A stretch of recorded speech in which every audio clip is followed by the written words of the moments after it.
यांच्या सहकार्यातून मोफत वाहन सेवेच्या माध्यमातून अनेक दिव्यांग बांधव गेले नगरला।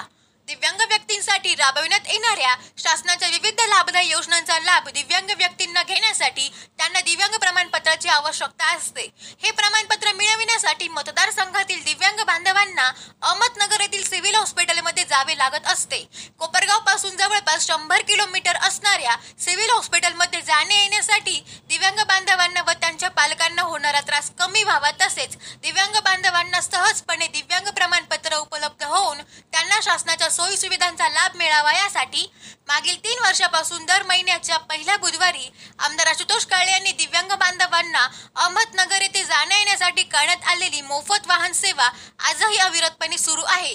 आज दिनांक 3 जुलै 2024 रोजी देखील मोठ्या संख्येने दिव्यांग बांधव या सेवेचा लाभ घेऊन अहमदनगरला सिव्हिल हॉस्पिटलला गेले आहे।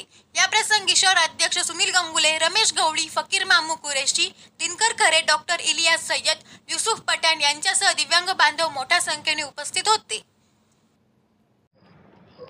आज कोपरगाव शहर व तालुक्यातील दिव्यांग बंधूंना नगरकडे युनिक कार्ड काढण्यासाठी आमदार आशुतोष दादा काळे यांच्या संयोजनाने, त्यांच्या संकल्पनेतून गाडी रवाना होत आहे।